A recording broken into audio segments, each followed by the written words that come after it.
And I gotta tell you, it's scary. And I'm a US citizen.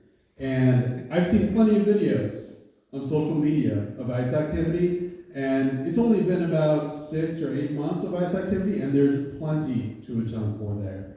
I'm already thinking of federal workers who have been fired as well. The Consumer Financial Protection Bureau, which has been basically unconstitutionally shut down and puts you, me, and all the rest of us, kind of everyday folks, at the risk of scams from financial institutions. And there's a number of other populations who have been harmed as well. So I think we're going to need a Senate Select Committee, and that's why the Democrats do need to retake the House. And once we have that Senate Select Committee, we can do investigations in the way that the January 6th committee did and make appropriate criminal controls. Okay, thank you.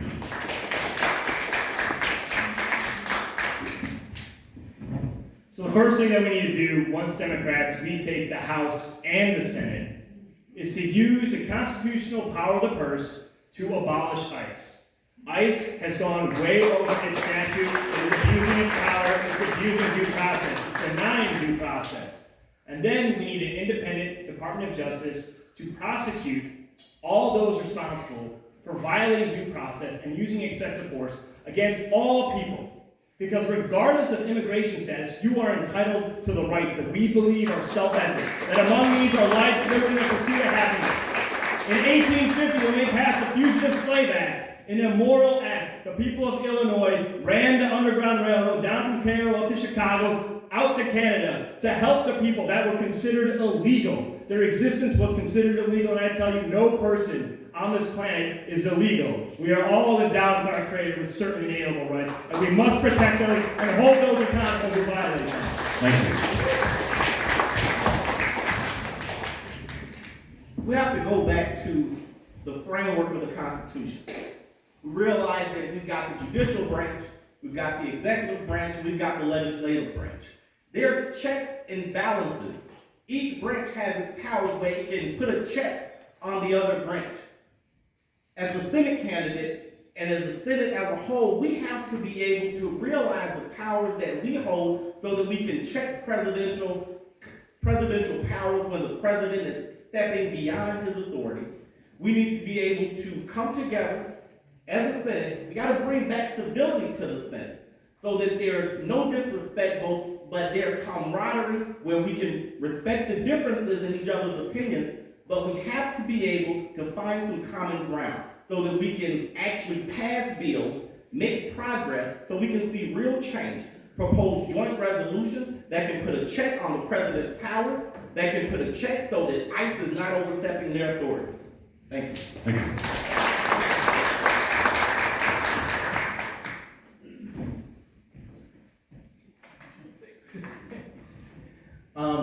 So I definitely believe that there needs to be some congressional reform. I think Congress needs to regain its power, as Sean is talking about, and actually be a check against the executive and the President of the United States.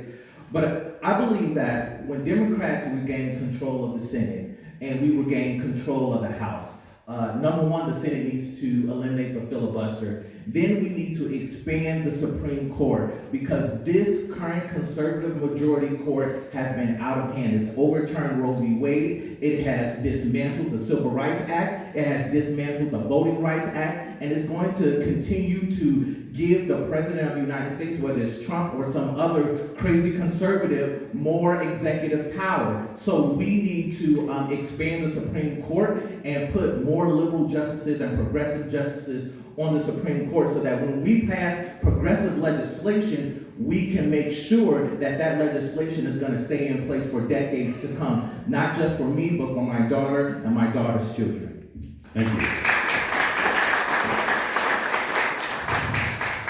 I totally forgot. I think it's actually Mr. Ryan is back at the first. Back to its name on the top of the ballot. One question: what do you wish we had asked you, and what's your answer to it? It's a 30-second question. So 30, only get 30 seconds? No, you guys can stay longer than that, can't you? Yes, you can. Don't start the clock yet. The question I wish you would have asked is the elephant in the room. How do you plan to win? There are 3 candidates who are not here who have enormous campaign coffers. War chests that they can use to buy TV ads, buy name recognition in the hopes that they will win this election. And my answer to that is, how do I win?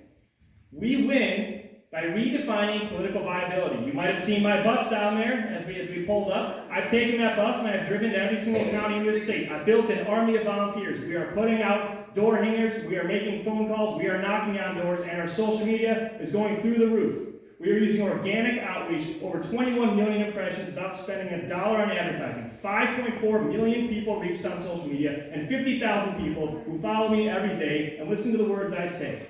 We are redefining political viability, because when your message sells itself, you don't need to raise and spend millions of dollars. And when we take money out of politics, when we sell our message like that, we don't need to raise that money. Then we can finally take money out of politics. You want to take money out of politics? Start electing people who reject money in politics. My name is Kevin Ryan, and I'm running for the United States Senate. Thank you.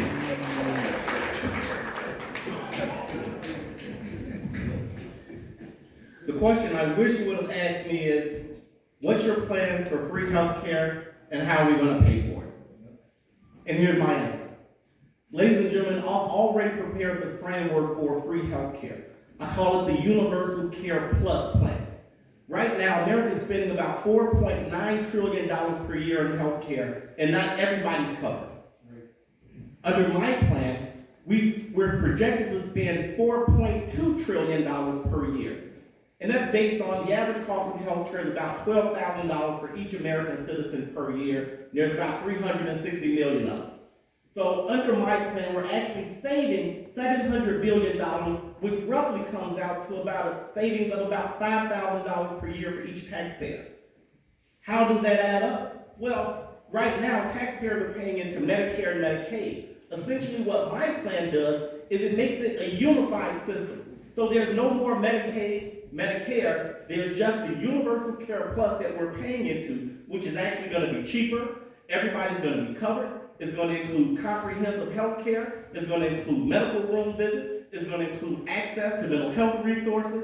And under this plan, everybody's covered. And plus, that's the plus, you can choose private insurance if you choose. That way, there's still competition in the marketplace, and it's a bipartisan solution that can make free health care for all a reality. Thank you. Thank you. The question that I wish we would have been asked is about what's the future of the Democratic Party. I believe that the future of the Democratic Party, I believe Democrats have lost the know-how how to mobilize and organize voters. And so I believe the future of the Democratic Party is going to be dependent on how we train others, how we train our communities, how to mobilize each other, how to knock on doors, how to actually get on the phone and call our community members, our neighbors, to get them engaged in the political process. I'm running for first congressional district Central State Committee person, and something I've learned in just the first congressional district is that we don't even host forums. We don't. We're not knocking on doors. We're not engaging our community, and the Democratic Party is going to continue to lose voters to conservative Republicans if we do not know how to organize and mobilize our base of voters and expand that base. That is not by running ads, that is not by raising a lot of money. It means we need boots on the ground. We have to convert our neighbors to organizers and mobilize our neighbors and our communities. Thank you. Okay, so the question I wish you would ask me is, what is the single most important thing that the person in this Senate seat needs to do? And my answer to you is sell. Salesmanship. They need to be a salesperson. We can talk about policy, different particulars, all night long, and there's a lot of great Democratic Party policy, but what our party is lacking is the ability to sell it.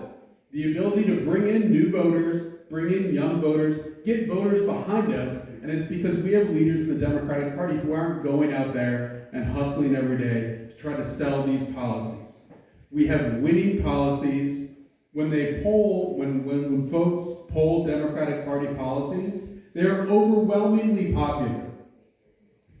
gun regulation, Medicare for all, and the list goes on. We need to have people out there who can put forth a new message and sell it. And that's not something that I can sell you on in the next, in a 30-second answer. But what I would encourage you to do is follow me on social media and see what my approach is. You can find my accounts at Dean for IL. Thank you. I think that wraps it up. I think that does it. We all survived. I have a note here. Mr. Turner will be posting the video of tonight's event. Watch the Livingston County Democratic Facebook page for special updates from the candidates of Livingston County politics. The Unleashed page to see the video.